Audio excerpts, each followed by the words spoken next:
Now look at Part 1. Part 1. You'll hear two friends planning an event. First, you have some time to look at questions 1 to 6.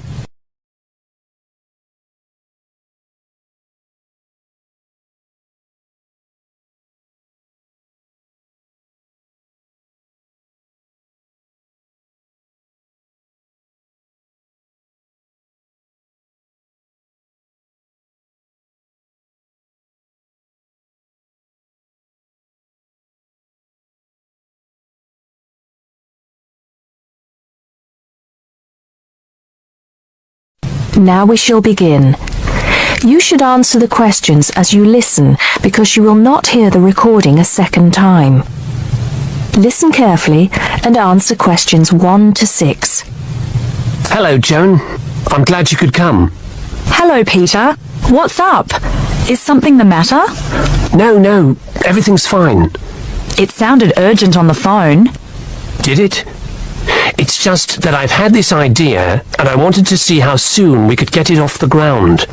Well, don't keep me in suspense. You know they're planning to close down the local clinic.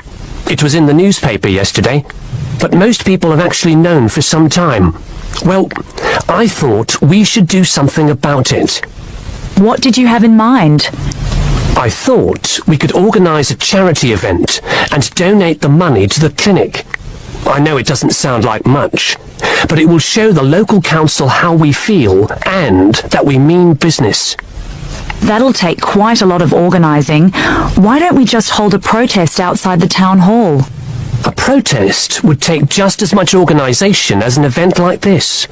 Besides, I think fewer people would turn up. A village fair or something like that would attract more people and get money for the clinic. People are more generous when they're enjoying themselves. Okay then, it sounds good to me. How do we start? First, we put our heads together and come up with a list of people who'll be willing to help and people who can provide us with some of the things we need. For example, we might need a caterer to provide refreshments, a rock band for entertainment, tents and so on. Then, we do a lot of telephoning around and try to get everybody together at the same time in the same place. Sounds like a lot of work to me. But that's only the beginning. First things first, though. Let's decide now on who to get to the initial meeting and where and when to hold it. Fine. Well, the village hall would be the best place to have the meeting. It's not as big as the youth club, but it's warmer. There'll be no problem getting permission to use it. But I suppose it depends on how many people we invite. We don't want too many, otherwise the meeting will go on too long and nothing will get decided. But the village hall is a good idea. It's more official than having it in someone's living room. How many? 6 or 8 people to start with? 10 at the most? Okay, now we have to decide on a suitable day and time. Suitable to everybody, I mean. A Saturday or Sunday would seem to be the best choice because people aren't at work on those days. But they may not like the idea of giving up a part of their weekend for a meeting. Unless we persuade them it's for a good cause, or that it's to their advantage, and that it'll all be a lot of fun. We'll provide refreshments, of course. What if some don't want to give up their weekend? Then we'll give them an alternative. Say, one evening in the week after everybody's finished work. We'll see which is the most acceptable to them, then book the hall. I can do the refreshments for the meeting. I'll get Darren and Maggie to help me. I'm sure they'll be more than willing. Before you hear the rest of the conversation, you have some time to look at questions 7 to 10.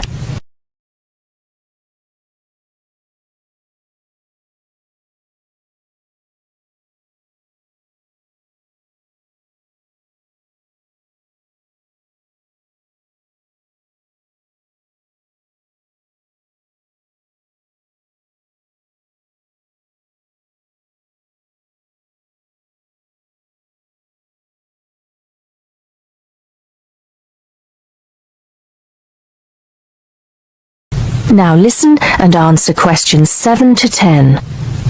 So, what's next on the agenda? A list of who we want at the meeting. Yes, of course. Obviously, we want someone from the clinic. I think Dr. Perkins would be best. He can tell us exactly what the financial situation is there. You know, how much money it takes to keep the place running, and how important it is for the community to have the clinic. The vicar too. He can rally lots of support. And Mr. Sims, our Member of Parliament. He is very busy, but I think I can persuade him to come, or get his wife to persuade him to come. I see her quite a lot socially. That's great. 2 other people I have in mind are Freddie Smith. The journalist? Yes. Well, he's the editor of the local paper now, and might be useful. He might let us advertise for free, and he'll know how to go about getting leaflets and posters printed. That's another thing. We'll need volunteers to put leaflets through people's doors and stick up posters all over the place. We can decide that at the meeting. What about the other person? What other person? You said you had 2 people in mind, Freddie Smith and... Oh yes, Mr. Gates. Mr. Gates. Do I know him? You must do. He owns Greatfields Farm. We need a large area to hold the fete. Right. So how many have we got then? 7 or 8? There's Dr. Perkins, Mr. Sims, that journalist. Freddie Smith, you mean? Yes, him. And the vicar and Mr. Gates, the farmer. That's only 5. There's you and me, that's 7. That will do for now. Let's start making phone calls. That is the end of part 1. You now have half a minute to check your answers.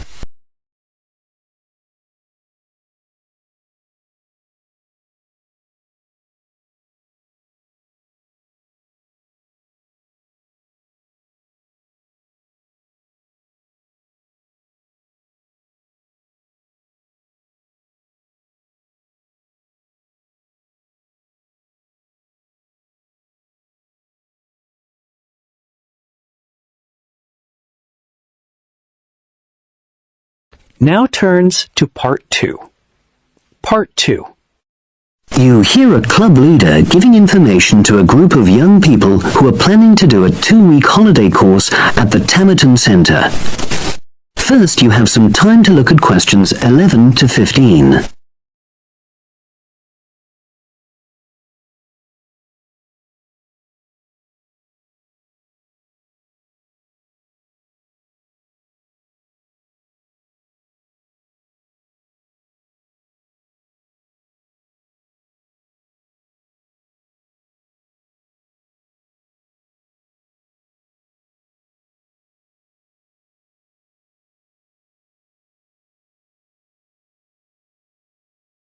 Now listen and answer questions 11 to 15.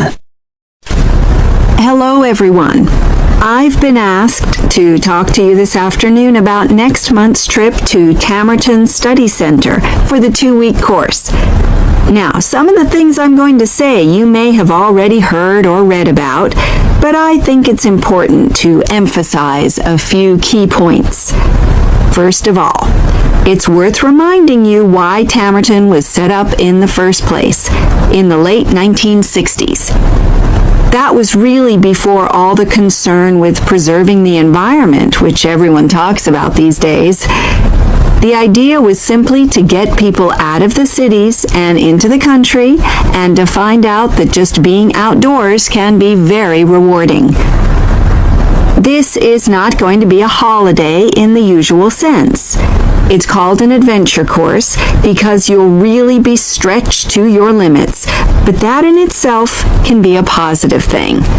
The group I took last year, for example, said that although they actually felt pretty weak and exhausted all the time, it really made them learn a lot about themselves and increased their confidence. And in the end, that's the most important thing. Now, all of you knew about policies at Tamerton before you signed up for it, so you know that in many ways it's quite old-fashioned. you don't have a lot of choice in what you do.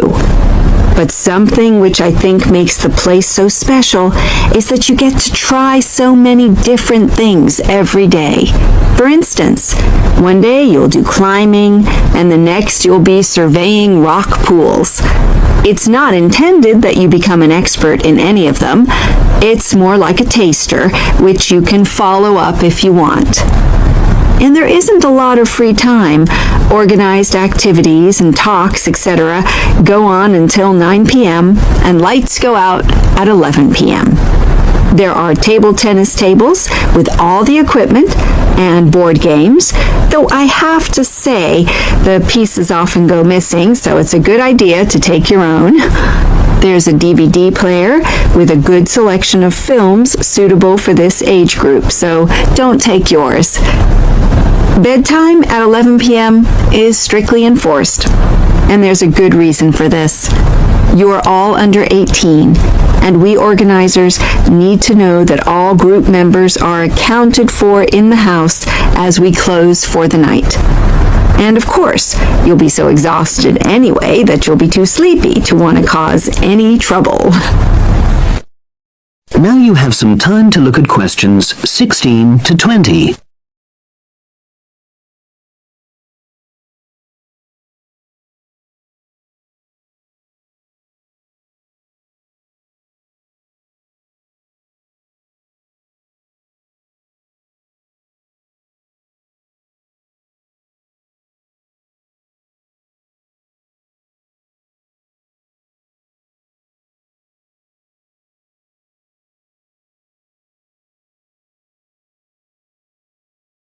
Now listen and answer questions 16 to 20.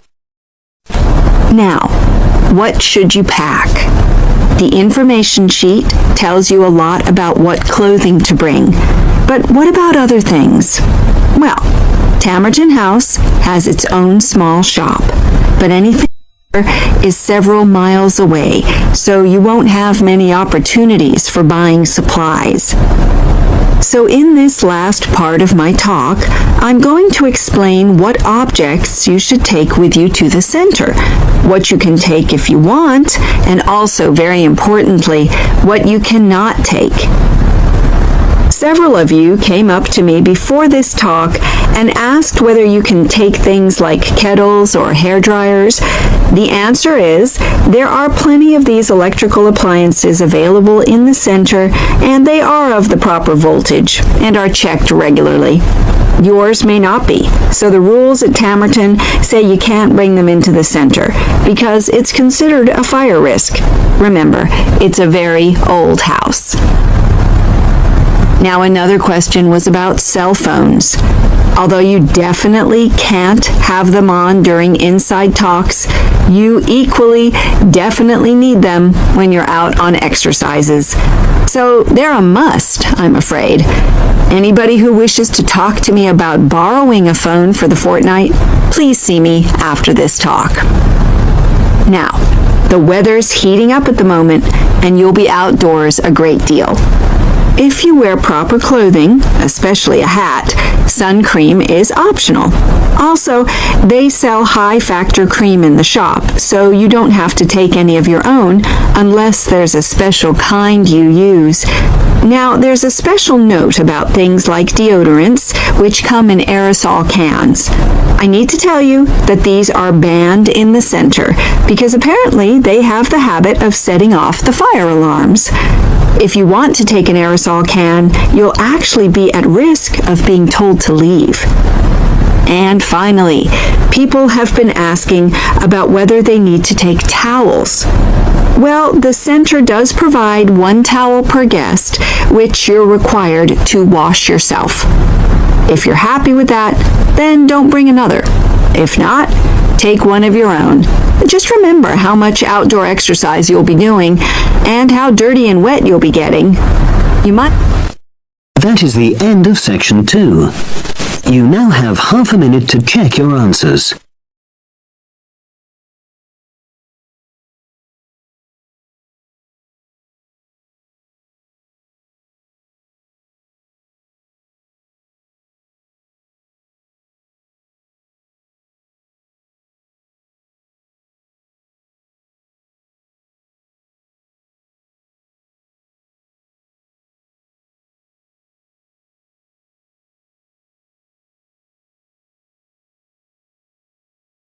Now turns to part 3. Part 3. You will hear a discussion between two students and their teacher on a planned charity event. First, you have some time to look at questions 21 to 25.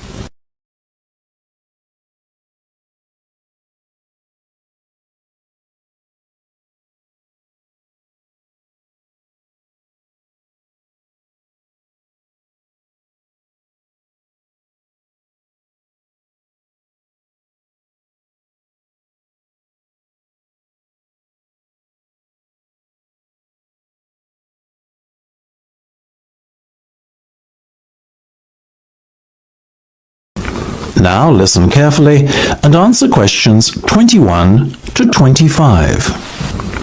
So, are you making any progress with your plans for our annual charity event?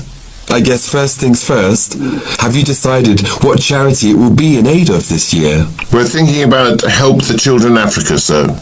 Well, that's Mark's idea, sir, but I myself prefer a local charity called the Meals on Wheels.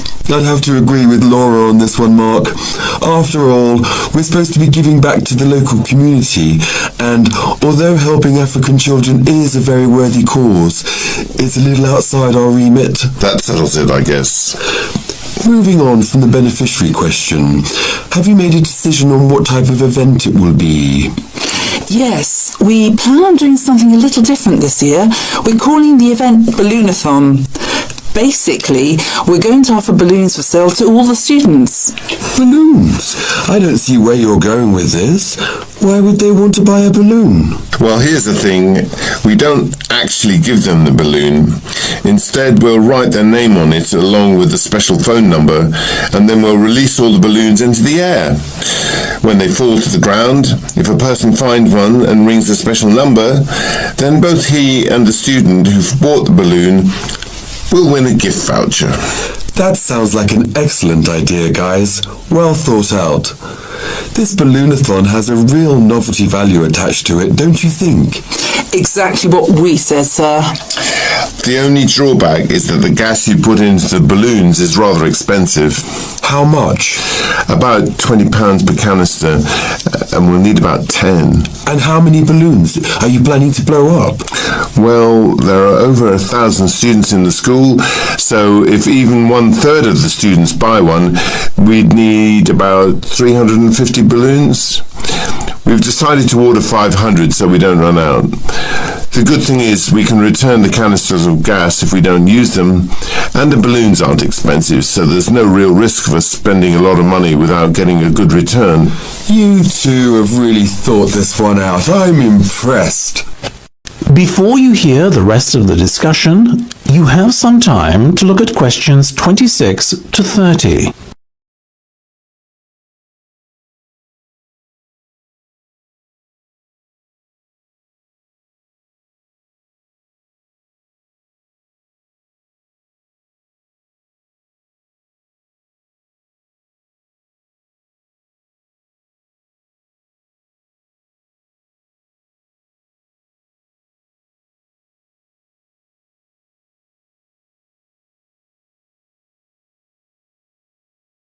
Now listen and answer questions 26 to 30.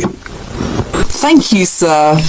So, how much money do you think we can raise? Well, each balloon costs about 1p, and when it's filled with gas, it's going to cost us about 50 pence. We reckon that if we sell our balloons at a price of £1.50 and we sell all 500 of them, we'll end up making a profit of £1 per balloon. So that's £500 in total. That's fantastic. And it gets better, sir. We've secured a sponsor for our event who's going to give us £1,000. How did you find a sponsor? The balloon company we approached about buying the balloons asked us if we'd be interested in letting them sponsor us too. What's in it for them? They're going to print their logo on every balloon. I think you've done a good deal there. Thank you, sir. So, do we have your approval to confirm our order? Absolutely. But you know, I think we can sell more balloons if we set our minds to it. So why not order double the amount? 1,000 instead of 500. We're going to need more than 10 canisters of gas then. Double the amount, presumably. Correct. Okay, let's go for it. Let's make this year's charity event our most successful ever. That is the end of part 3. You now have half a minute to check your answers.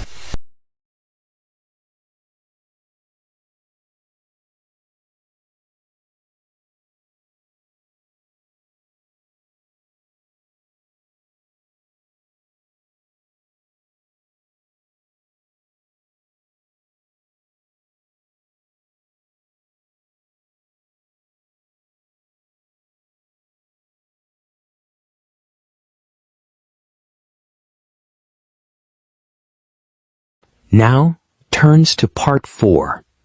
Part 4. You will hear a woman giving a talk at a popular science convention. She is describing research into artificial gills designed to enable humans to breathe underwater. Now you have some time to look at questions 31 to 40.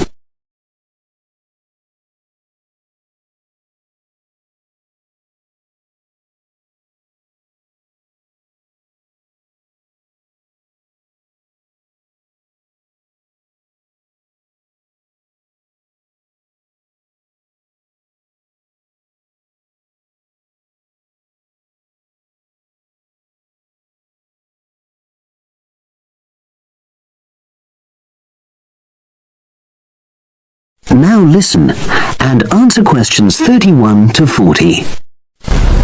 In my talk today, I'll be exploring the idea of artificial gills.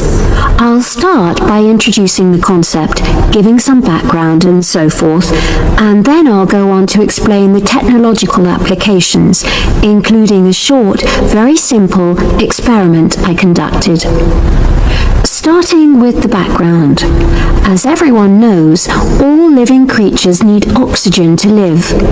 Mammals take in oxygen from the atmosphere by using their lungs, and fishes take oxygen from water by means of their gills, which of course in most fishes are located either side of their head. But human beings have always dreamt of being able to swim underwater like the fishes, breathing without the help of oxygen tanks. I don't know whether any of you have done any scuba diving, but it's a real pain having to use all that equipment. You need special training, and it's generally agreed that tanks are too heavy and big to enable most people to move and work comfortably underwater. So scientists are trying a different tack. Rather than humans carrying an oxygen supply as they go underwater, wouldn't it be possible to extract oxygen in situ, that is, directly from the water while swimming? In the 1960s, the famous underwater explorer Jacques Cousteau, for example, predicted that one day surgery could be used to equip humans with gills. He believed our lungs could be bypassed and we would learn to live underwater just as naturally as we live on land. But of course, most of us would prefer not to go to such extremes.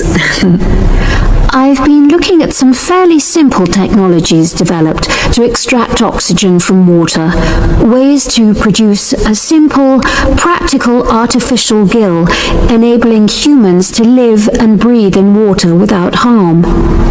Now, how scientists and inventors went about this was to look at the way different animals handled this.